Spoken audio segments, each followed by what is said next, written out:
La séquence suivante, c'est une table ronde organisée par l'INRIA, intitulée Doctorants-chercheurs, décrypter l'entrepreneuriat. Effectivement, on a besoin de décryptage. Alors j'invite tous les intervenants à monter sur scène. Et moi, je fais la poule de luxe en attendant. Bonjour à tous, je vous invite à nous rejoindre. Vous pouvez vous disposer à l'envie ici. Chacun son micro. Vous pouvez enlever vos masques. On n'oublie pas pour les micros, c'est à la de Chavannes, hein, c'est sur le menton. Vous pouvez enlever le masque si vous voulez, hein, une fois que vous êtes assis à bonne distance. Allez-y, je vous en prie. Je vous laisse la scène. Je vous souhaite une bonne table ronde et à tout de suite. Merci. Merci.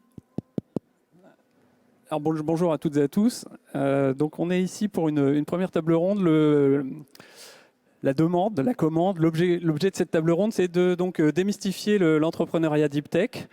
Donc autant dire qu'on va s'adresser plutôt aux 56% de personnes auxquelles on ne s'est pas encore trop adressé, j'ai l'impression, depuis le début. Donc c'est-à-dire les personnes qui ne se sont pas encore déclarées volontaires pour se lancer dans une entreprise de type création de start-up deep tech.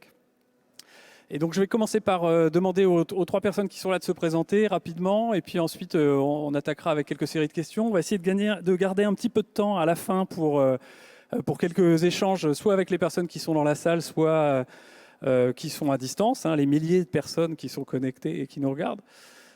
Tous ces jeunes qui meurent d'envie de se lancer dans l'entrepreneuriat mais qui n'osent pas, ou pas. Donc moi je suis Nicolas Roussel, je suis le directeur du centre INRIA de l'Université de Bordeaux, et avant de passer la parole aux trois personnes autour de moi, je voulais excuser Xavier Blanc qui avait prévu d'être avec nous aujourd'hui. Xavier est le directeur du LABRIL, laboratoire bordelais de recherche en informatique. Pour des raisons logistiques, il n'a pas pu être là avec nous finalement, mais j'ai discuté avec lui vendredi, donc je vais essayer de transmettre quelques-unes de ses questions et puis quelques-uns de ses messages. Donc on va commencer par les dames. Donc à ma droite, vas-y Laure. Bonjour à tous, donc, je suis Laura Itali, je suis docteur en traitement du signal et surtout ça fait 15 ans que je travaille donc chez INRIA, l'Institut public de recherche en sciences du numérique, à l'accompagnement des projets d'innovation des chercheurs et en particulier l'accompagnement à la création d'entreprises. Bonjour à tous. Moi, je suis Célia Itkassi, je suis doctorante en mathématiques et informatique. Je travaille avec Bulatos et l'INRIA Bordeaux Sud-Ouest. Donc, je travaille sur l'optimisation des programmes parallèles. Bonjour à tous. Moi, je suis Pierre-Gilles Frisch. J'ai eu un parcours un petit peu long. Aujourd'hui, je suis CEO fondateur d'une start-up qui s'appelle Fleet Sport à Bordeaux. Et avant ça, j'ai fait tout un parcours, école d'ingénieur, thèse en physiologie du sport. Et je me suis lancé là depuis 1-2 ans dans un parcours entrepreneurial. Voilà, donc on a deux. Ça marche, hein, vous m'entendez, oui. Donc on a une personne qui s'est lancée, une personne qui envisage de se lancer, une qui s'est jamais lancée et un qui s'est jamais lancé. Donc on a un petit peu de tout. On a une table ronde paritaire par ailleurs, donc ça c'est plutôt bon aussi. Je vais en termes de jeunes et moins jeunes. Donc je vais commencer par une question assez simple à poser, mais peut-être plus compliquée à répondre. Je vais la poser d'abord à Célia, puis à Pierre. Donc l'entrepreneuriat, c'est un mot qu'on utilise beaucoup, dont on va beaucoup entendre parler aujourd'hui. Mais finalement, de quoi on parle quand on parle d'entreprendre? Donc Célia, pour commencer, qu'est-ce que tu mets derrière ce mot, que ce soit des concepts positifs, des concepts peut-être moins positifs, éventuellement des risques. Enfin, qu'est-ce que toi tu mets derrière cette notion d'entreprendre et d'entrepreneuriat? En fait, pour moi, entreprendre, c'est tout d'abord tisser les liens entre ce que je fais dans la recherche scientifique et l'industrialisation, en fait. Donc, j'aimerais bien... pendant toute ma thèse, j'ai développé un outil à l'aide de la programmation. Donc, j'aide les programmeurs à détecter des erreurs dans leur programme. Et aujourd'hui, je voudrais l'industrialiser, mon produit, et donc collaborer l'INRIA et les autres auteurs, tous les auteurs de l'industrie autour de ce projet. Et comme je disais, moi j'ai toujours voulu aider les programmeurs parce que voilà, la programmation, c'est pas toujours évident, c'est pas toujours simple. Et donc pendant tout mon parcours de doctorat, j'ai réussi à développer un outil qui aujourd'hui voit le jour. En fait, c'est un outil fonctionnel. Et donc, je me dis que ce serait peut-être le moment de réfléchir à un après-thèse et de se lancer dans une start-up et d'entreprendre grâce à cet outil. Et le but, comme je disais, c'est de faire collaborer le monde de la recherche et le monde industriel. Et l'outil sur lequel tu travailles, donc Oui. c'est un outil qui est destiné à un public de spécialistes, des gens qui font qui Ouais. programment des applications parallèles. Oui. Dans cet outil, il y a des choses qui sont sorties de ta thèse, il y a aussi des choses qui viennent d'autres personnes de l'équipe de recherche dans laquelle tu es. Et effectivement. J'ai mon encadrante qui est Emmanuelle Saillard, avec laquelle je travaille énormément, donc a développé déjà un outil aussi d'aide à la programmation. Et c'est à partir de là qu'est née toute ma thèse en fait autour de ça. Donc il y a des gens qui ont travaillé déjà sur. Je ne sais pas si c'était ça ta question, Nicolas. Ouais. Et quand on avait discuté un peu en amont, donc tu m'avais dit qu'il y avait un côté poursuivre, enfin porter ce qui a été fait dans l'équipe ou par toi un peu plus loin. Il y avait aussi un côté améliorer la vie, le quotidien, en l'occurrence le travail des programmeurs. Mais je me souviens que tu m'avais dit qu'il y avait depuis longtemps, de tout temps à jamais, comme on dit dans ces cas-là, tu aimes bien trouver des astuces qui améliorent le quotidien. Je crois que c'était la formule que tu avais. Oui, c'était ça. Ouais. Ouais. Et Depuis alors, toute jeune. est-ce que ça aussi, ça fait partie des raisons qui te poussent à vouloir emmener ce que tu fais aujourd'hui dans le cadre de ta thèse un peu plus loin? Effectivement, oui, ça fait partie des choses qui m'ont poussée en fait à penser à l'entrepreneuriat. J'ai toujours cherché des astuces, des petites astuces pour aider les gens à vivre bien ou trouver des astuces en fait qui facilitent la vie des gens. Et aujourd'hui, donc tu es en thèse, on a dit chez Atos, donc c'est une thèse CIFRE. Est-ce que la manière dont ça se passe, c'est que tu passes du temps dans l'entreprise, du temps dans le laboratoire. Donc j'imagine que ça t'a amené à développer une façon de travailler qui est peut-être un peu plus autonome que d'autres personnes. Tu vois ça comment pour la suite? Oui, je vois ça comme un aspect fort en fait. C'est un point positif pour moi de pouvoir en fait. Je travaille 6 mois à Grenoble et 6 mois à Bordeaux, donc je fais des déménagements 2 fois par an et ça change complètement. Donc parce qu'en entreprise, on a des méthodes de travail complètement différentes de ce qu'on voit dans le milieu de la recherche et j'ai appris énormément de choses des deux côtés. Aujourd'hui, je dis qu'une thèse CIFRE vraiment c'est une excellente chose pour gagner en autonomie après. Ok, donc on va passer à Pierre. Alors, Pierre, toi aussi, tu as fait une thèse CIFRE. Alors, on demandera tout à l'heure alors s'il faut absolument avoir fait une thèse CIFRE pour avoir envie de se lancer dans une démarche entrepreneuriale. Est-ce que tu peux nous parler donc de ton parcours un peu plus en détail, à la fois un petit peu donner des éléments sur la thèse et puis sur ce que toi, tu as mis derrière ce concept d'entrepreneuriat au moment où tu t'es lancé? En fait, moi d'abord, j'avais fait, je ne sais pas si on m'entend bien toujours, ouais. Moi j'avais fait une école d'ingé à Paris, je suis revenu à Bordeaux, c'était en 2015, un truc comme ça. J'ai bossé 1 an avec l'université de Bordeaux, qui sont là d'ailleurs. Au bout d'1 an, je me suis dit, en fait, je suis pas assez spécialisé, j'ai envie de me faire plaisir à faire de la science un petit peu, j'ai envie de rentrer plus dans le dur et pas juste de voir des chercheurs, mais de faire de la recherche. J'ai fait 3 ans de thèse CIFRE. Qui était entre l'université de Bordeaux, c'était un labo de physiologie du sport et un centre de transfert qui s'appelle le CATI. Et donc après ces 3 ans, moi, alors l'avantage de cette thèse, c'est que ça avait été on m'a pas mal poussé tout de suite vers l'entrepreneuriat en me disant, bah voilà, c'était un centre de transfert technologique, donc ils m'ont dit dès le début, bon, bah, si tu crées une boîte à la fin, c'est très bien, quoi. Donc j'aurais dit, attendez, je suis en première année de thèse, laissez-moi un petit peu réfléchir, laissez-moi faire de la science un petit peu d'abord. Mais quand même, ça restait un petit peu derrière, donc c'est ça qui a un petit peu aidé à me dire, bon ben voilà, qu'est-ce que je fais après ma thèse? C'était un peu ça, je pense, ce qui m'a poussé en fait dans l'entrepreneuriat, c'est le fait de se dire, bon, qu'est-ce que je fais après, quoi. Je suis bien à faire de la recherche, je suis bien là pour l'instant, mais à la fin, il va falloir faire quelque chose. Est-ce que je vais travailler dans une boîte? Est-ce que je vais continuer de la recherche toute ma vie? dans les boîtes, je trouvais rien qui m'intéressait. Donc je me suis dit, bah, je vais créer ma boîte, quoi. Je vais faire mon propre métier, quoi, qui m'intéresse. Et c'était plutôt de là que c'était venu, quoi. Donc j'ai fait mes 3 ans de thèse, ça m'a amené à peu près à 2018. Et puis après, je suis allé dans l'INRIA Startup Studio, qui m'a aidé à tenir encore un an de plus, à m'accompagner, à me pousser, à dérisquer en fait tout ce processus de création de création d'entreprise, quoi. Donc voilà, il y avait eu toutes ces parties-là qui m'ont poussé un petit peu progressivement dès le courant de ma thèse, vers la fin de ma thèse, vers ma deuxième, troisième année, où on me disait, tu sais, tu peux entreprendre, c'est pas mal.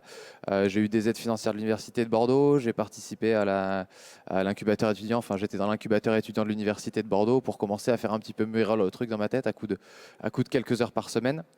Et donc ça a été voilà, vraiment progressif ce parcours-là pour aller vers, bon ben, qu'est-ce que je fais maintenant, quoi. Voilà.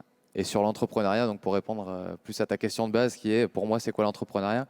Pour moi, c'est un petit peu voilà, faire mon projet à moi, qui venait de mes travaux de recherche à la base parce que c'était ça mon expertise et c'est là où je me sentais à l'aise, mais qui répondait surtout à la question de j'ai envie de faire quelque chose.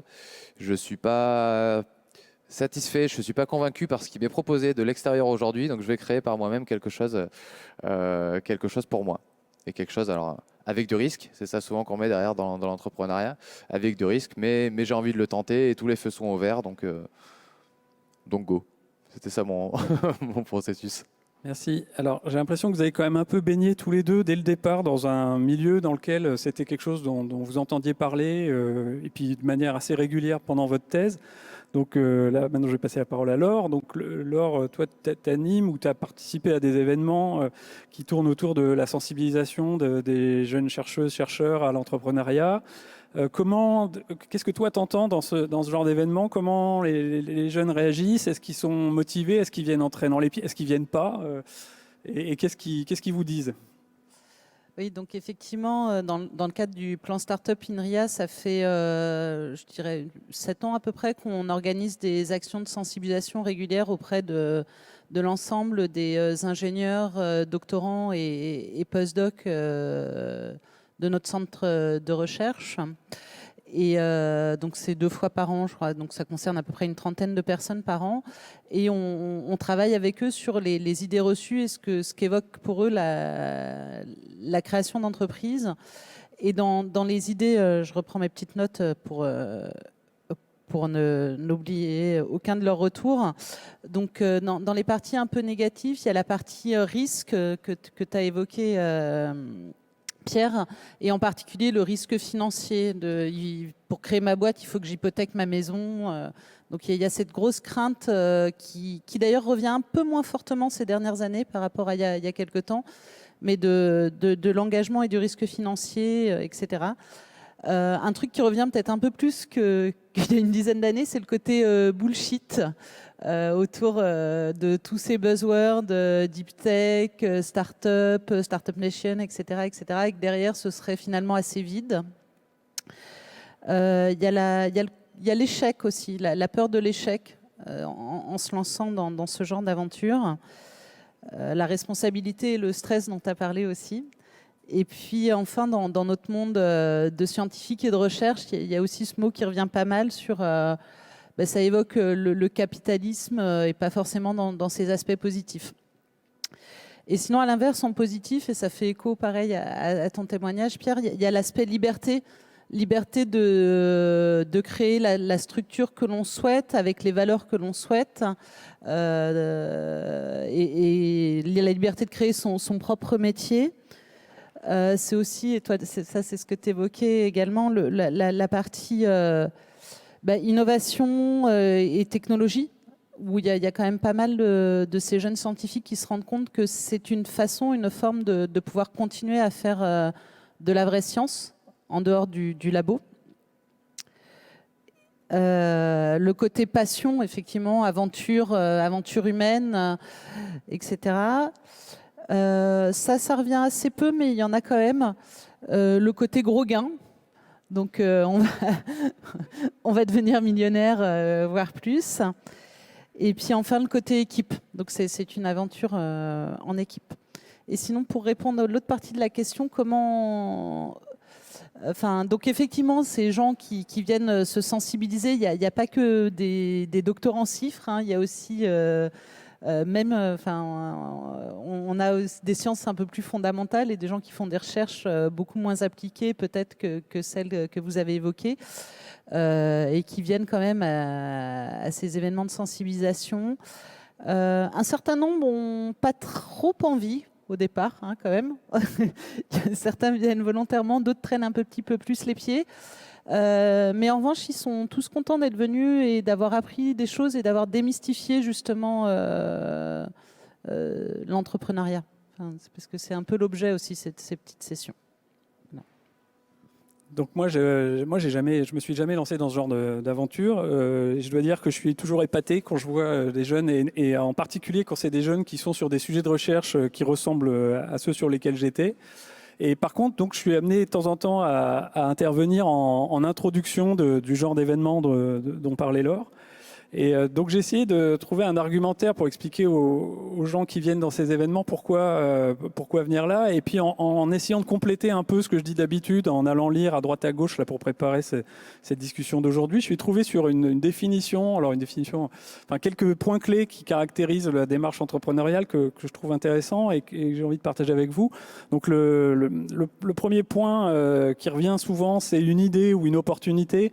Donc c'est pour ça que je reposais la question à Célia sur améliorer le quotidien, parce que ça peut démarrer sur, je pense, des choses assez basiques en fait. Et on entend beaucoup de gens qui veulent faire des projets moonshot pour atterrir sur la Lune ou assimilés, mais en fait je pense que dans notre quotidien on souffre de beaucoup de trucs très pénibles, et que même des projets entrepreneuriaux sur des trucs du quotidien, ça peut être très utile.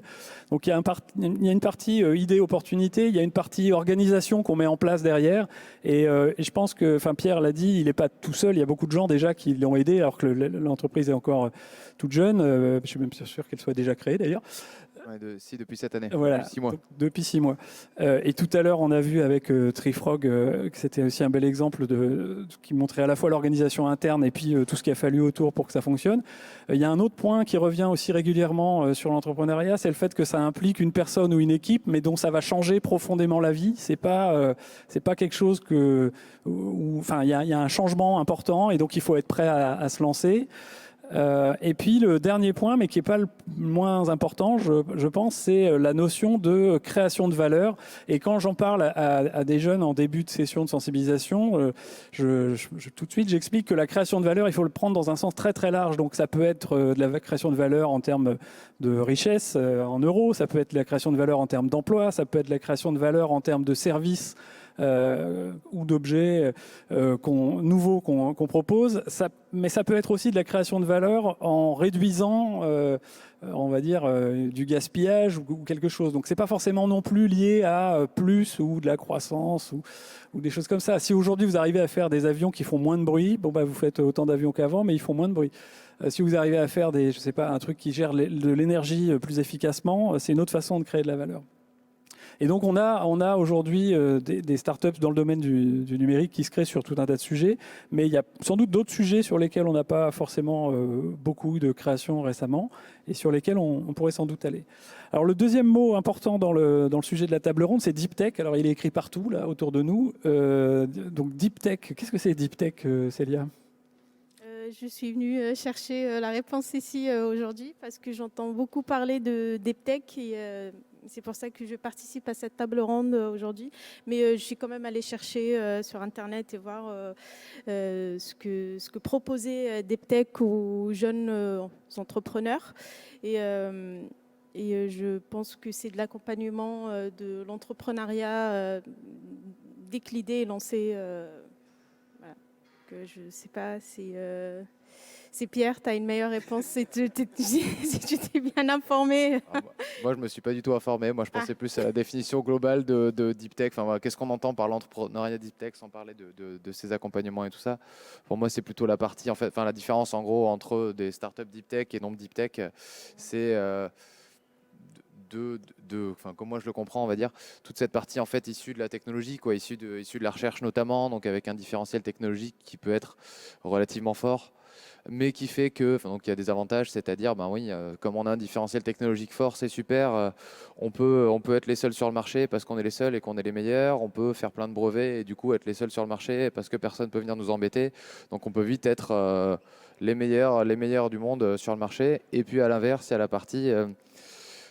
oui, mais ça demande beaucoup de travail parce que c'est quelque chose de très expert, de très complexe et tout ça. Donc souvent, il y a pas mal d'années de mise sur le marché. Voilà, c'est pas immédiat, c'est pas justement. Je pense qu'il y a un petit peu cette partie bullshit dont tu parlais.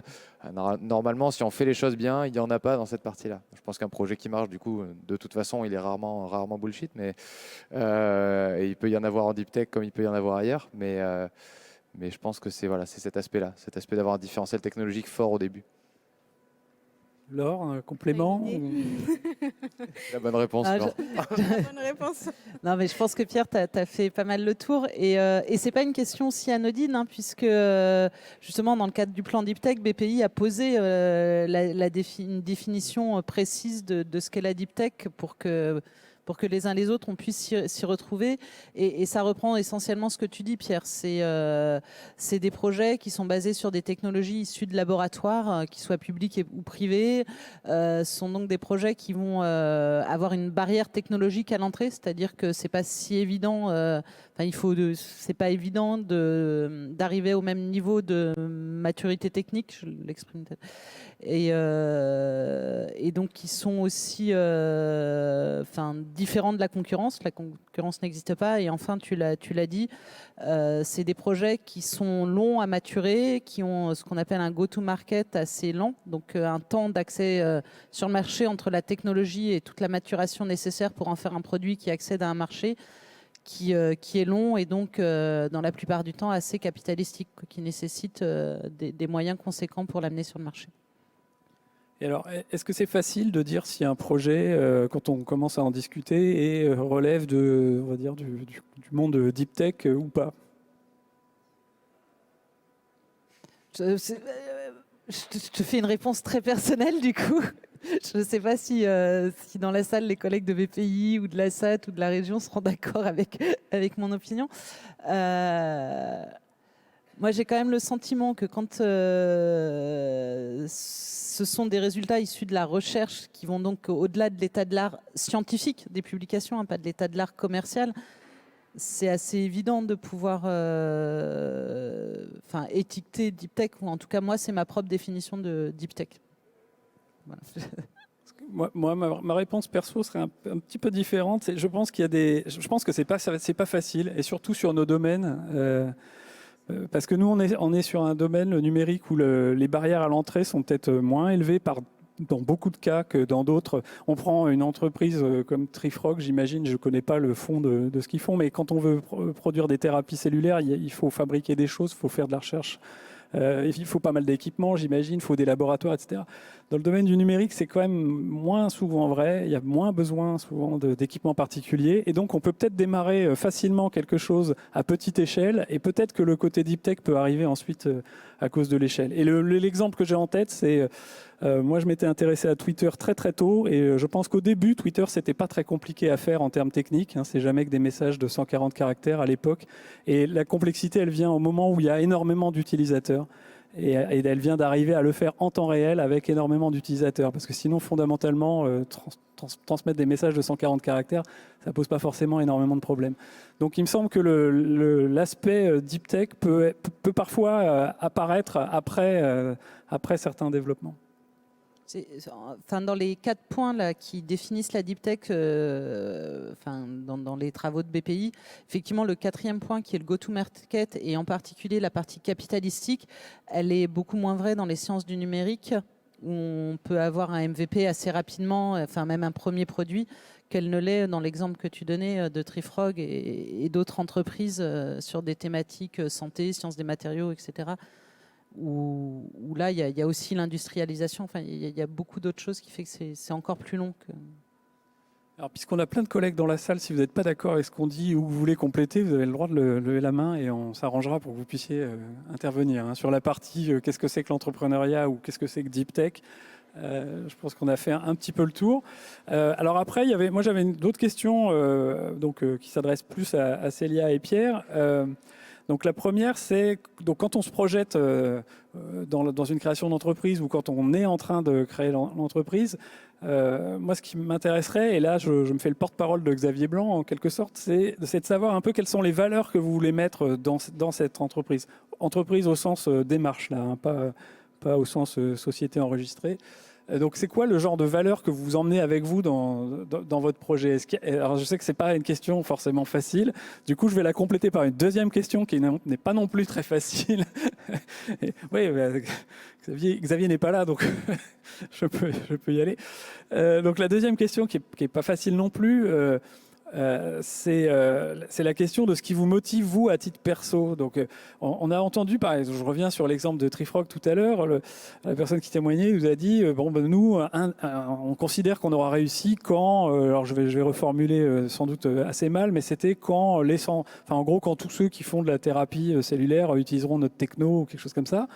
Donc, toi qui t'es lancé maintenant, c'est quoi le moment où tu estimes que tu auras réussi, que tu auras atteint ton objectif? Qu'est-ce qui te motive? Et puis, c'est quoi le genre de valeur que tu as envie d'embarquer avec toi dans cette aventure?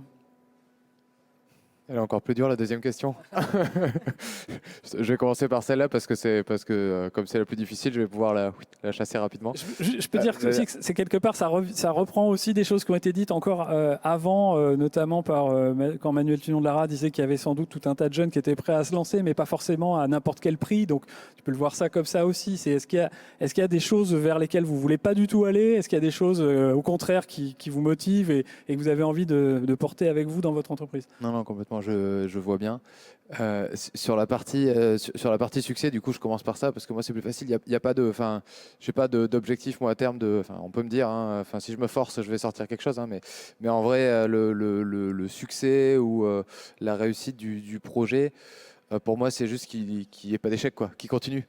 C'est plus ça, c'est qu'en fait, on s'est dit, il y a eu seulement des limites au début qui se disaient, voilà, là, on est une boîte en création. Je dis on parce qu'on est plusieurs associés dedans. Là, on s'investit, nous, de notre temps, de notre argent, chômage, etc., jusqu'à telle date. Et si à telle date, ça n'a pas pris suffisamment pour qu'on se rémunère, c'est qu'il faut qu'on passe à autre chose, quoi. C'est que là, on ne pourra plus et on abandonnera. Mais pour moi, tout ce qui vient, et tant qu'on ne va pas dans cette option de on abandonne, c'est qu'on aura suffisamment réussi pour se rémunérer, pour avoir un projet qui tourne. Et rien que ça, pour moi, c'est une réussite, c'est que le projet tourne, qu'il vaille des millions ou que ce soit deux personnes qui se payent et qui tournent dans leur garage, quoi. Après, il y a différents niveaux de satisfaction derrière sur la réussite, on est d'accord. Mais pour moi, il n'y a pas de binaire sur le réussite ou non. Et sur la partie des valeurs, moi je trouve ça, c'est compliqué comme question, surtout parce que c'est assez infini, parce que c'est super important. Moi j'étais parti sur le projet à la base avec des valeurs qui étaient plus orientées sur la partie, ce qui me tenait plus à cœur, c'était la partie scientifique, en me disant, moi je suis un bon scientifique, je vais faire les choses bien, regardez toutes ces boîtes sur le marché, ils font un peu n'importe quoi, moi vous allez voir, je vais faire mieux que tout le monde, et mes valeurs c'était surtout de dire, je vais faire un truc qui va être scientifiquement propre, quoi. Et en gros, pas pipeau, quoi. On va pas faire un truc qui va être à l'arrache et tout. C'est toujours pas faux, mais je me rends compte que globalement, de toute façon, à partir du moment où on a envie de faire un truc bien, dans tous les cas, il faut faire les choses proprement et c'est pas du pipeau. Donc c'est moins au devant de la scène pour moi maintenant, même si c'est un truc important, c'est dire on fait les choses bien, on va pas mentir sur ce qu'on fait en termes de science, dire vendre du rêve et tout ça. On reste honnête là-dessus. Mais ça reste un travail de fond de dire il faut qu'on soit de mieux en mieux. Et puis après, il y a plein d'autres valeurs qui viennent derrière et qui questionnent pas mal en ce moment, mais sur les parties, tout ce qui est sociétal, environnemental, valeurs qu'on veut porter dans la société, qui sont beaucoup plus présentes maintenant dans ma tête, à moi en tout cas, personnellement, vu que le projet a avancé. Parce qu'on commence à se poser les questions au bout d'un moment de ok, ouais, je fais une boîte. On parle maintenant dans tous les sens de l'impact environnemental du numérique. Moi, ce que je fais, on n'en a pas du tout parlé, mais c'est que du numérique. On fait une application qui coach pour faire de la course à pied. C'est simple. Donc sur l'impact sociétal, on se dit ok, c'est bon, on fait faire du sport, c'est cool, on aide les gens à se faire plaisir. pas trop de soucis. Sur la partie après environnementale, se dire bon, impact environnemental numérique, qu'est-ce qu'on fait? Ça repose sur des portables, ça repose sur des objets connectés. Là, on se pose vachement plus de questions qui sont, c'est difficile d'y répondre, faut trouver l'équilibre, on essaie de faire des efforts dans le bon sens, d'essayer de quantifier ce qu'on fait, d'essayer d'améliorer les choses, mais on a toujours, je pense, dans l'équipe au complet, parce qu'encore une fois, je ne suis pas le seul à porter cette vision, on est tous assez alignés dans l'équipe là-dessus, sur essayer de vraiment faire les choses bien, en gros là-dessus, quoi, faire le maximum pour qu'on on diminue notre impact, on soit plus positif, etc. Mais tu vois, ma réponse est floue, parce que la question, je suis en plein dedans, et je n'ai pas encore parfaitement la réponse. Alors, c'est encore plus dur pour Célia. C'est très très dur pour moi parce que, comme tu disais, Nicolas, je ne suis pas encore lancée. C'est des idées qui me viennent en tête. Et oui, je pense que je rejoins Pierre sur la continuité du projet. C'est à peu près comme pendant le doctorat. En fait, on voit son projet avancer. On se dit, finalement, ça marche et on a des résultats à présenter, des résultats à publier. Et je pense que du moment qu'on a quelque chose à présenter et à dire, surtout, c'est que ça se passe plutôt bien et voilà, on se posera peut-être la question une fois que rien n'avance et je pense que ça, je suis assez d'accord là-dessus. Et pour les valeurs, je ne sais pas trop quoi dire. Moi, du moment que je présente un produit que moi, je vois qu'il est utile dans ma vie comme étant programmeur ou chercheur, je me dis que ça sera pareil. Il faudrait peut-être toujours valoriser ce produit, pouvoir bien le présenter et dire qu'on doit bien faire les choses et qu'on doit toujours, comme ce qu'on fait pareil, je reviens toujours au doctorat, c'est de faire mieux que l'état de l'art. C'est de toujours présenter quelque chose de mieux. C'est ce qu'on est. Nos encadrants nous disent toujours ça. Si vous voulez publier, il faut que ça soit plutôt mieux que ce qui a été présenté avant. Et je pense que c'est une des valeurs les plus importantes pour moi. C'est de pouvoir présenter un produit nouveau et différent surtout de ce qui a été présenté avant. Je ne sais pas, Pierre, si tu voulais rajouter quelque chose. Ouais, ça me fait rebondir sur quelque chose qui, justement, si tu me permets, le guide. Oui, sur l'état de l'art. Et justement, ça me faisait penser quelque chose que tu disais tout à l'heure, je crois, sur le fait d'apporter de la valeur. Ou je ne sais plus si c'est Laure qui parlait de ça, l'apport de valeur. Et le parallèle avec la science, il est assez présent, je trouve. Oui. Parce que sur le côté scientifique, on se dit... je vais apporter un article. L'article, on n'est pas content parce que, le but de l'avoir, c'est pas d'être content pour se dire, regardez, je vais pouvoir devenir chercheur après. On est content parce qu'on a produit un truc et que c'est un peu l'officialisation de j'ai apporté une brique à la connaissance collective, quoi. Et pour moi, c'est un peu pareil sur la notion d'apport de valeur dans une boîte, c'est de dire, c'est pareil, c'est de la connaissance collective, c'est j'ai apporté un nouveau truc, quoi. Je suis passé au niveau supérieur sur quelque chose qui peut être, alors contrairement à la science, il y a d'autres aspects, voilà, mais ça peut être concrétisé par le fait que quelqu'un soit prêt à payer pour. C'est un peu ça l'aspect, on va dire, la vision positive de la partie capitaliste, on va dire, c'est quelqu'un est prêt à payer pour. C'est la matérialisation de j'ai créé de la valeur pour cette personne. Ouais. C'est cool, quoi. C'est bien, j'ai créé un truc qui n'était pas offert par quelqu'un d'autre. J'ai dépassé l'état de l'art, exactement comme tu disais, quoi. C'est toute la beauté du projet, en fait. C'est de pouvoir apporter quelque chose de nouveau et je pense que c'est l'objectif de ce qu'on fait, effectivement. Alors, je vais reprendre la main, juste pour donner deux exemples. Quand je disais quelles sont les valeurs que vous voulez emporter avec vous dans votre entreprise, je vous donne deux exemples de valeurs que je peux imaginer. La première, c'est nous, on est dans un domaine dans lequel il n'y a pas beaucoup de femmes. Donc, une valeur possible, par exemple, ce serait de dire, dans mon entreprise, je vais être particulièrement attentif à embarquer un certain nombre de femmes, parce que sinon, ça ne sera pas tout seul. Mais un autre exemple de valeur, ça peut être... tiens, moi je suis favorable au logiciel libre et donc dans mon entreprise Deep Tech numérique, je vais faire un maximum pour utiliser des logiciels libres, faire la promotion du logiciel libre, développer moi-même des logiciels libres. Et je donne cet exemple-là parce qu'on a en plus dans l'écosystème des gens qui savent très bien accompagner des entrepreneurs qui veulent se positionner sur ce créneau-là. Donc c'est pour donner deux exemples de valeurs qu'on peut vouloir mettre dans sa démarche et qu'on peut emporter jusqu'au bout. Je peux en citer une troisième parce que on la sent pas mal monter, puis ça fera écho, Pierre aussi, tu n'en as pas forcément parlé. Mais il y a aussi la réflexion de construire des structures d'entreprise plus collectives, plus égalitaires dans leur gouvernance. Le modèle des scopes, c'est quelque chose qui parle beaucoup aussi dans notre environnement. Et il y a aussi vraiment ces réflexions-là de nouveau management et de nouvelle gouvernance d'entreprise chez les jeunes d'aujourd'hui, beaucoup plus que, me semble-t-il, ma génération encore. Oui, quelque part, un message important que nous, on essaie de transmettre, c'est l'entrepreneuriat n'est pas incompatible justement avec ce type de valeurs. On doit pouvoir trouver des chemins d'entrepreneuriat qui sont compatibles avec une approche éco-responsable, avec une approche pour l'égalité hommes-femmes dans le travail, avec le logiciel libre, avec des modes de gouvernance et puis des modèles capitalistiques éventuellement différents. Pour terminer, parce que l'heure tourne, mais alors évidemment, on est prêt à prendre toutes les questions de la Terre. Moi, je suis prêt, mon téléphone est prêt, mais il n'y a personne qui se manifeste parmi les milliers de jeunes qui nous écoutent. On doit être d'une clarté extrême. Pour terminer, je voudrais qu'on discute un peu de pour quelles raisons en fait on fait tout ça. Donc, on a déjà parlé pas mal de création de valeur.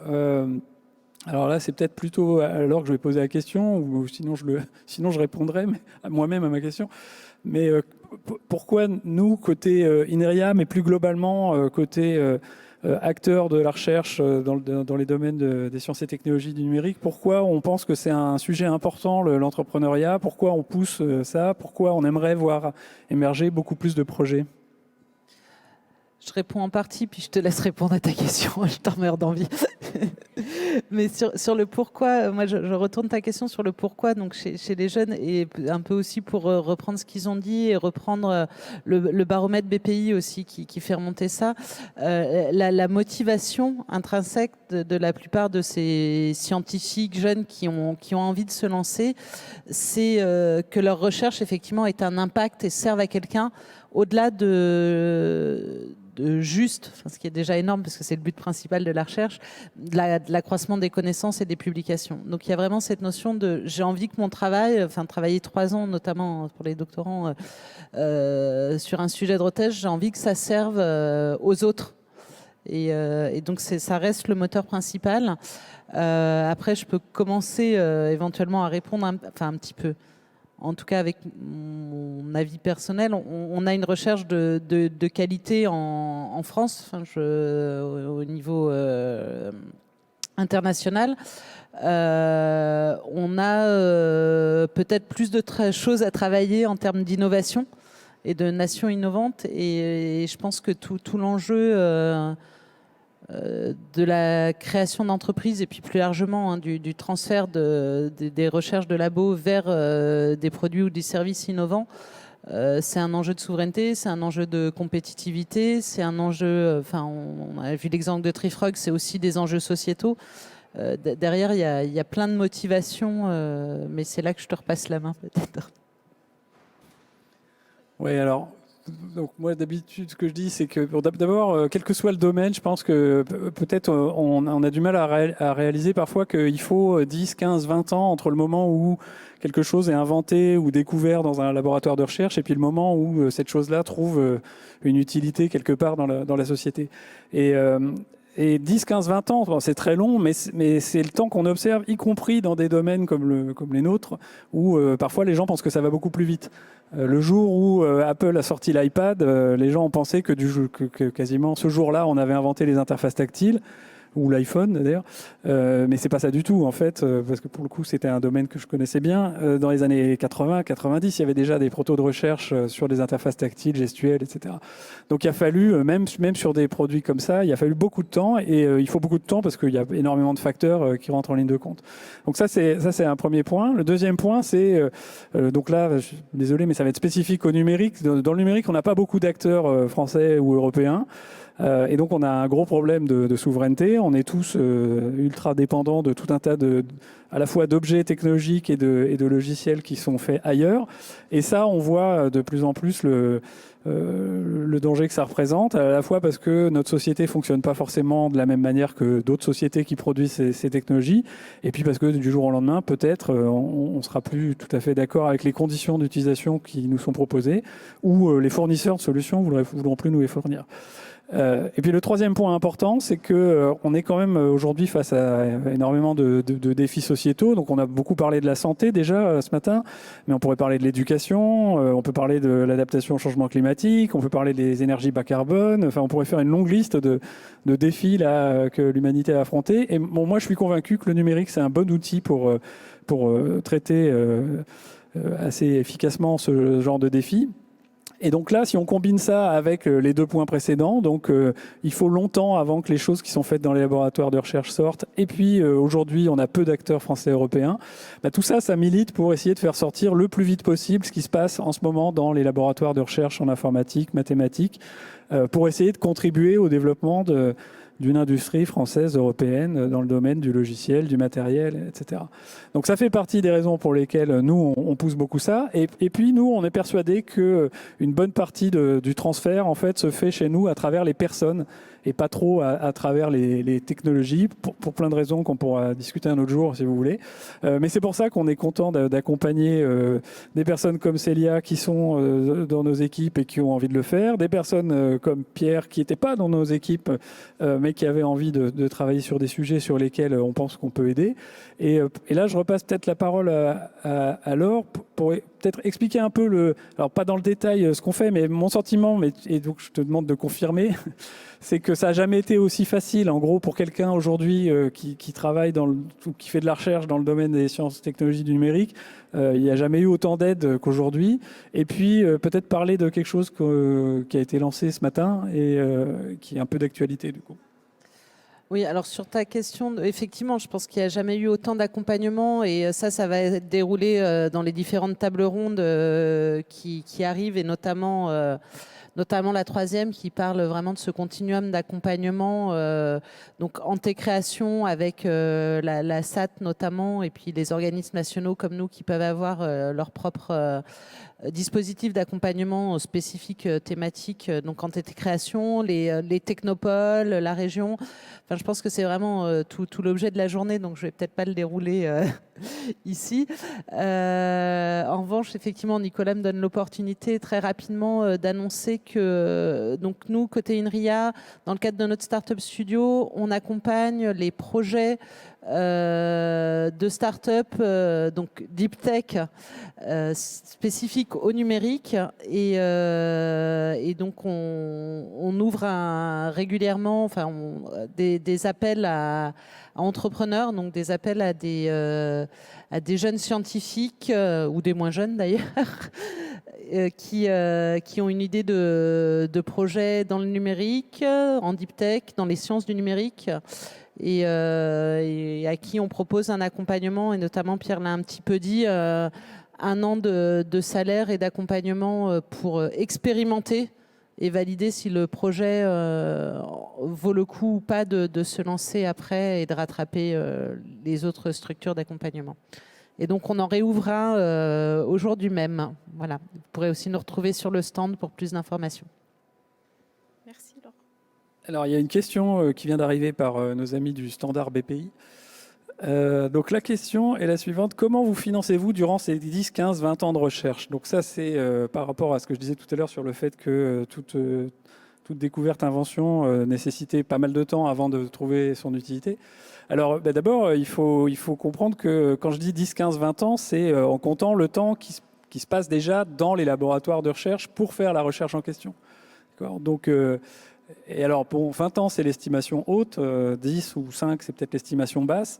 Mais une façon de prendre le sujet, c'est de le retourner et de dire, si vous vous posez les questions sur quels pourraient être les technos numériques utiles dans les années qui viennent, ou qu'est-ce qui pourrait faire une grosse différence dans 5, 10, 15 ans en termes d'outils numériques, eh ben venez nous voir, parce que ça veut dire qu'il y a de grandes chances qu'on travaille déjà dessus depuis 5, 10, 15 ans en fait. D'accord ? Donc ce qu'il y a à financer pour arriver à trouver l'utilité, c'est, comme je viens de le dire, ce qu'il faut financer pour trouver l'utilité. La recherche, elle est déjà faite en grande partie. Derrière, il y a sans doute du travail d'adaptation. Il y a potentiellement ensuite des nouvelles directions de recherche qui naîtront du projet lié à la démarche entrepreneuriale. Mais la recherche, elle est déjà financée en grande partie, en fait. Donc c'est un travail d'identification, de conception de projet, de maturation technologique parfois, mais ce n'est pas un travail de recherche à financer. On est presque arrivé au bout de la table ronde. Je ne sais pas si dans la salle il y a des gens qui veulent intervenir. Ah, il y a une autre question, c'est ça? Ah, ça arrive. Non, ça c'est quelqu'un qui m'appelle pour un truc qui n'a rien à voir.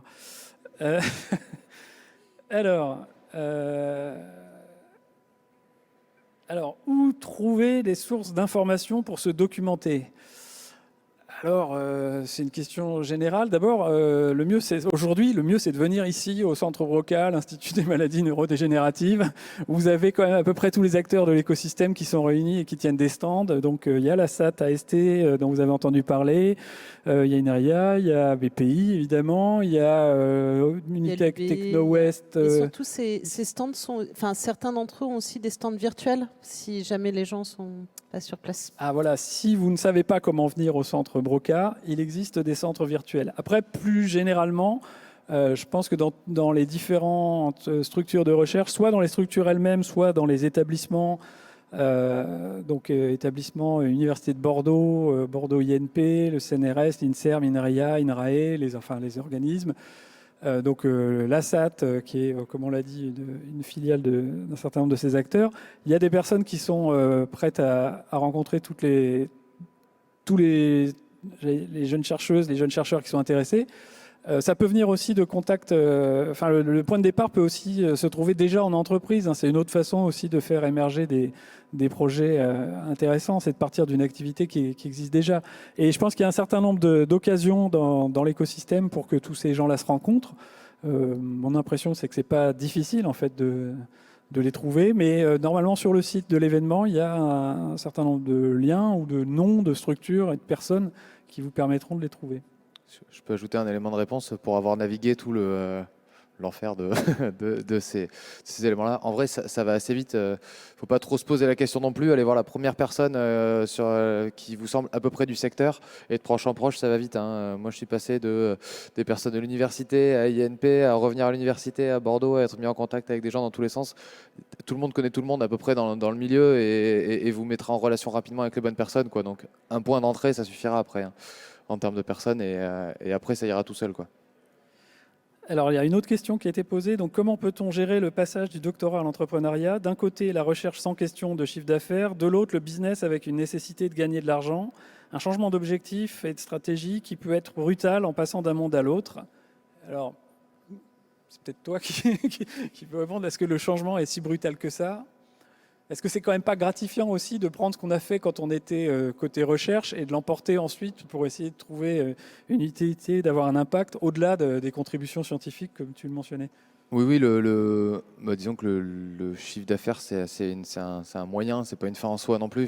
Mais pour moi, du coup, l'approche, elle est progressive, quoi. C'est de se dire, on commence en se disant, cool, moi, il y a une posture qui change un petit peu progressivement. On commence en se disant, je vais faire de la recherche, je vais faire des publis, je vais faire avancer l'état de l'art scientifique.